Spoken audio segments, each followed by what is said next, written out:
Hello, I'm Christine, and today we're going to be counting down my top 10 worst movies I've seen in the theater. How did this list come about, Christine? Well, I was trying to make my top 10 movies of all time list, and that is so difficult. I had like 20 movies in my top 10 movies of all time list, and I started thinking, you know what? What are the worst movies? So here we are. I'm gonna be counting down from 10 to 1. It was hard to put these in order, but in the end, there is an ultimate number 1.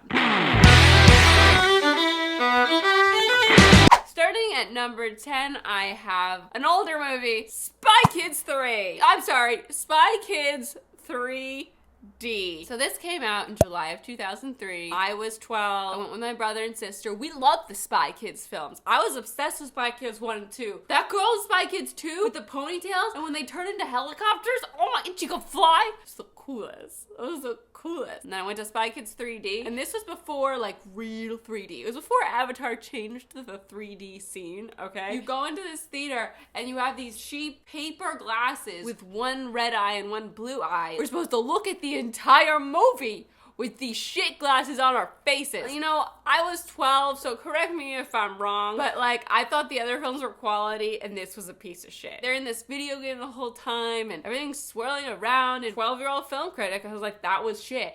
I didn't say shit, because I don't think I started saying the word shit until at least high school, but I didn't like it. I thought it was a piece of shit. My little brother thinks it's fun. He was younger at the time. I was a grown-ass woman of 12. And I couldn't, no, this was not good. I just remember feeling so let down. The other two movies are so good. How could you do this to me? How? What were you thinking?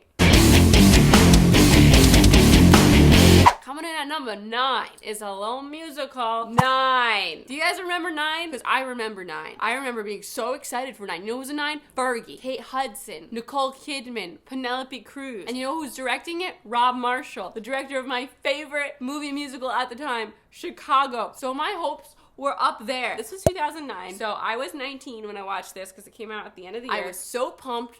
I went into that theater and immediately, like within the first 30 minutes, I was like, what is happening? Like, where is the story? Some of the songs were great, like Fergie's Be Italian was amazing, but nothing felt connected. I remember just being so confused about what the storyline was. What was the point of this film? I was sad. Okay, I was watching this and I was sad because I thought this was gonna be my new favorite thing, and it just wasn't at all. What I came out of that film with was the song Be Italian, and I still blast it sometimes when I'm feeling down and I have to get up and be like, na na na na na na na na na na na na na na na. It's a great song.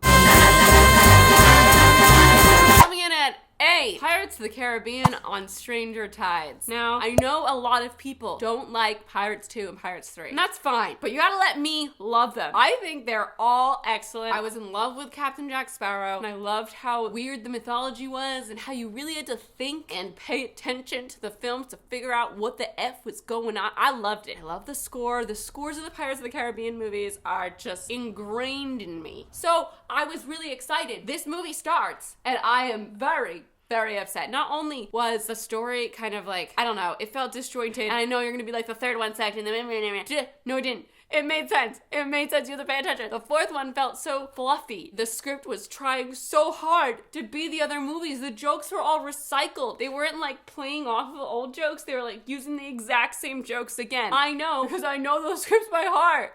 I love them. And Will wasn't there, and Elizabeth wasn't there. I was very upset. At number 7, Willy Wonka and the Chocolate Factory, the remake with Johnny Depp. I love the original Willy Wonka and the Chocolate Factory. So of course I was excited when Jack Sparrow was cast to play a new Willy Wonka. But then you can't stop the word pedophile from carouseling around your brain when you're watching this film. That guy is not a fun, mysterious chocolatier. That guy is scary. That guy is questionable. There's a line between mysterious and scary. Original Willy Wonka is over here in the mysterious section, and Johnny Depp, I think, was trying to walk that line, but he didn't walk it at all. He was all the way over here.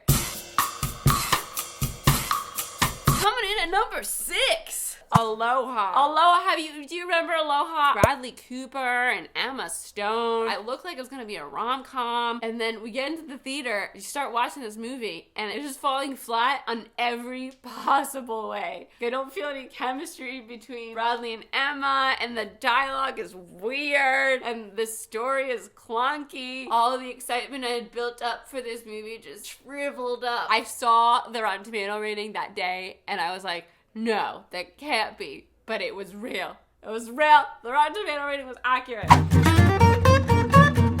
At 5, I have a little movie that maybe some of you loved, and I'm sorry. Batman versus Superman. I wanted to leave. I didn't, but I wanted to leave. Dream sequence after dream sequence after dream sequence. I was like, what is the point of this movie if it's just all dream sequences? What are you doing to me? Batman and Superman are fighting for no apparent reason. They stop fighting because their moms are the same name, and Amy Adams has the dumbest role. I was just having a very unhappy time sitting there watching this. I love Batman. I love Christopher Nolan's Batman, but I couldn't get on board with like anything happening in this film, except maybe some of the individual Ben Affleck scenes. Let's say Batman and Superman were usually on the same side and see what happens when they fight.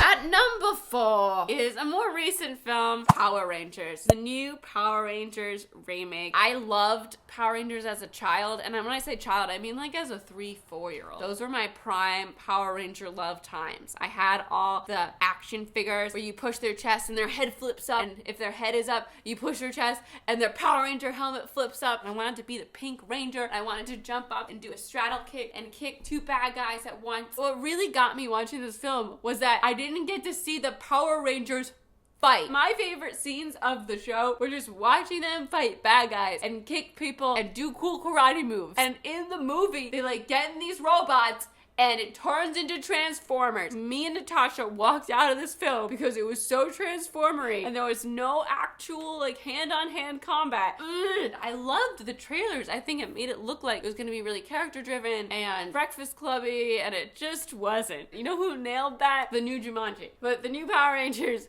I very, very rarely walk out of movies. I think it's happened twice. The other one's on this list.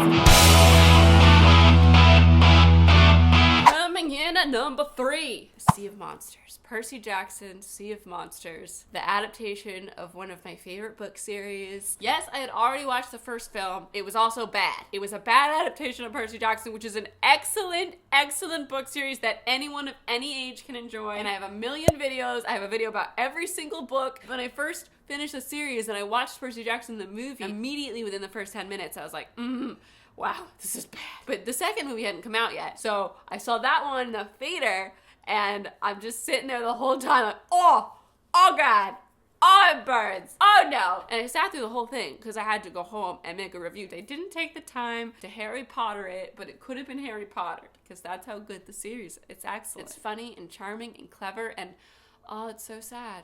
There are only 2 left. Do you have any guesses of what they are? Number 2. One of my favorite books of all time is Angels and Demons by Dan Brown. And, that movie.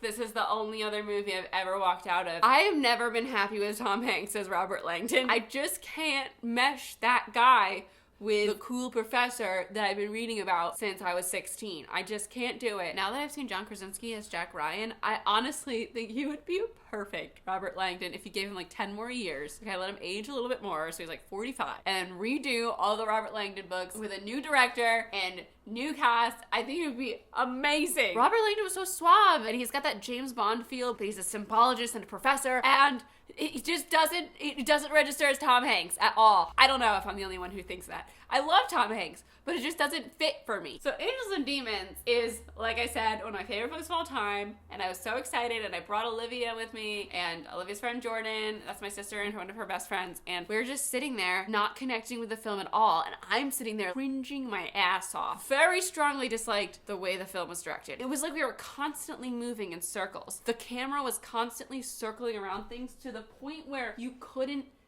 feel or register the scene around you. I needed to stop moving. I needed to be able to see what the hell was going on. We were constantly just circles and circles. Stop. Just sit down. I don't know what you're trying to do. I can't see what's going on. I think it was like 45 minutes to an hour in, we got up and left. They were just really not liking it, and I was so upset and so embarrassed because I wanted to share with them this story, this amazing thrill ride that is Angels and Demons, and it was just not happening. What was on the screen is not what I wanted them to associate with this book. I was so sad. The winner takes it all. Finally, the number one, the worst movie I've seen in the theater. This award had to go to none other than, even though I walked out pretty early of Angels and Demons. Like, that's pretty bad. I sat through the entire movie of this because I knew I wanted to be able to properly review it. This is a big, highly anticipated film. Some people thought it was looking good from the trailers. I did not. It's Justice League. I luckily went with my brother, and there was like no one in the theater because we went at a rando time during the day. We were able to talk and like fun of it through the whole thing, which made it slightly better. I strongly disliked the way it was directed. There was no background for half the characters that were in the film. We need separate movies. This is why Avengers is so great. We have such an understanding of who these people are before they meet each other. There were no character moments where they have dialogue and meet each other and like get to know each other. Everything was just like, fight, let's fight. Them running dramatically in slow motion with a bunch of CGI behind them. They're just like hopping and clashing, and you don't see any actual fighting. It's just, what are you doing? In the end, they didn't even work together to destroy the big bad. It was just Superman who came in and saved it. I used to watch the Justice League cartoons when I was little. So like when Avengers was coming out back in 2012, I think, I was like, what are the Avengers? Like, where's Justice League? I love Justice League because that cartoon was my favorite. Then I watched Avengers and I fell in love. And I heard they were making Justice League. I was like a tiny bit excited, but I already was very skeptical of DC's new movies. Oh God.